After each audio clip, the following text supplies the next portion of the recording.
Act 1. Mukuni, a chosen prince. The air, rife with promise of adventure and misadventure alike, filled the lungs of the young prince as he breathed in.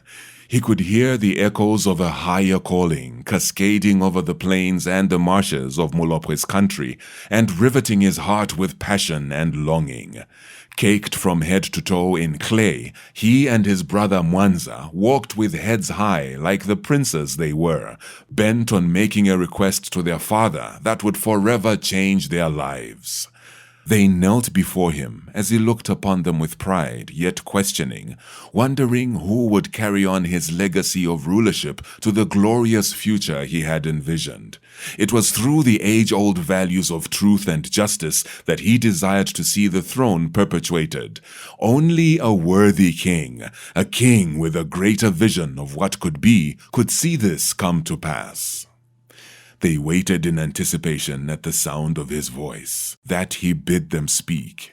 And when he did, even though they felt a little tremor in their hearts and were tempted to change their minds, they held their ground, and Mwanza stepped forward and spoke. "O great father, shall princes as great as ourselves be treated as commoners? For the sake of your majesty, we demand that sacrifices be made to bear the cost of such high princes as ourselves being brought to shame. Instead of washing with waters of the swamps and boggy marshes, may your majesty bestow upon us the honor of washing away this clay and the shame of filth that is upon us with the blood of those that jeered and scoffed when we walked through your kingdom." Mulopwe paused, unmoved, and looked upon his other son. "And what say you, Mukuni? Do you also desire to be cleansed by the blood of your kin?" The young prince hesitated to answer. He considered the weight of this moment, with subjects and kin all giving ear, considering the possible loss of life that would ensue. "Oxen," he said. "Let the oxen perish for the honor of your lineage. For are not our kin carriers of the legacy we seek to honor?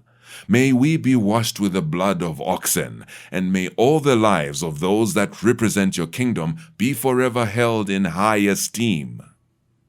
Even though he showed little emotion, one could see, as King Mulopwe's eyes lit up, that he knew he had found his champion. And so began the story of Mukuni, a name that would truly be carried on and revered among his descendants. Act 2. Elephant Rider, Destiny's Path. And so, with a fresh sense of vigor and ambition, the young prince set off on a journey of his own, taking with him those that were loyal. Not knowing where he was going and by what authority, he took it upon himself to bear the load of leadership and be the eyes, uncertain as he was, for those he carried with him.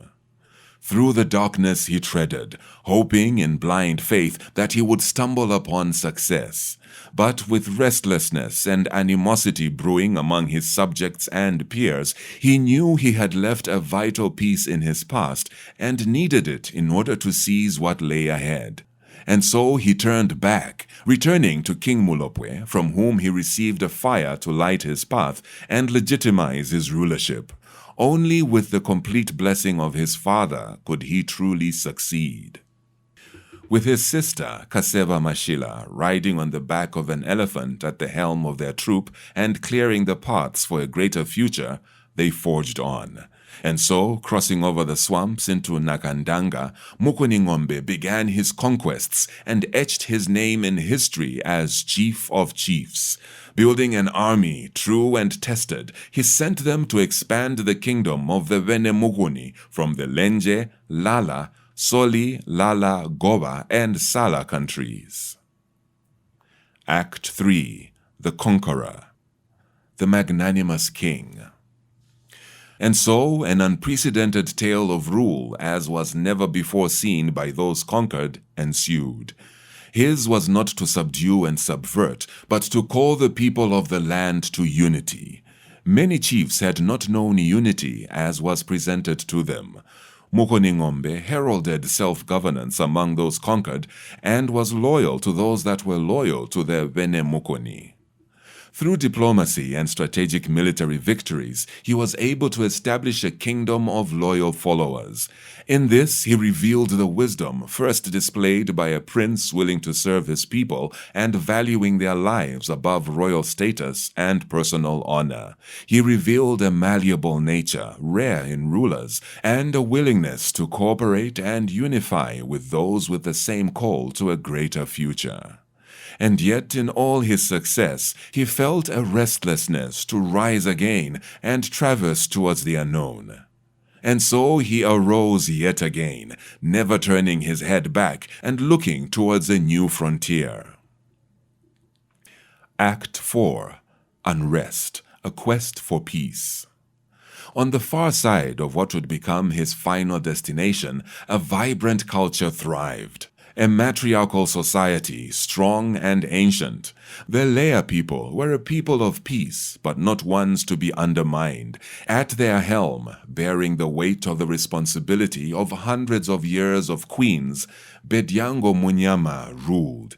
She was no stranger to signs, and she could tell something, perhaps someone, drew nigh on the horizon.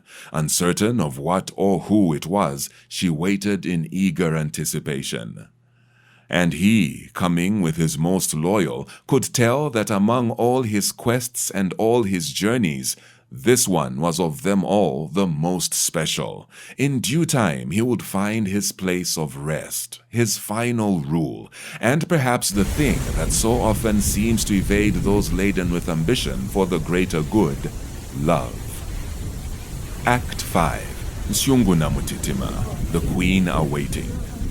Her deep bellows could be felt quite in the distance, groanings as if drawn from the depths of the earth. He knew what the weight of majesty felt like, and he could feel it now. It was calling him, like the bellows of a lion, the king of a pride calling his successor. The longer they walked, the greater the sound grew. In the daytime, they could see it, restless, having conquered the earth, rising to meet with the stars and commune. Continually cleansing with waters that lived, and speaking poems and lore, singing of mighty ones risen and fallen. A transcendence superseded by nothing else but the awe it inspired. He knew the role of royalty, the role of kings, to raise those ruled to a greater understanding of all things. From the christening bestowed upon him by his father that thrust him into a journey of unexpected adventures to this moment, nothing echoed within him more than the fact that he knew this was home. And as her thunderous roars drew him even closer, as the sound of the rushing waters grew stronger until the sounds of their songs wandered into the cascading form, there on the horizon long sought, she awaited. And as Nsyunguna Mutitima, or Monsieur Tunya as some call her, bade him come, he could tell that here truly was a queen of a kingdom not to be subdued, but with whom to unite. Act 6. Bwegumi. Destiny continued. And there, upon Gombwa, Bedyango Munyama christened Mukuni Ng'ombe, Mukuni Monokadia, Chief of Chiefs, Muchelewa, the Lion King. United they ruled, and to this day rule together.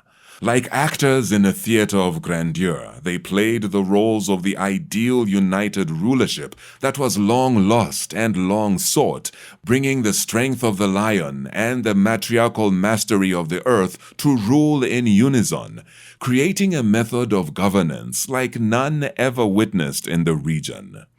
And so the legacy continued, conquests, succession, and peace.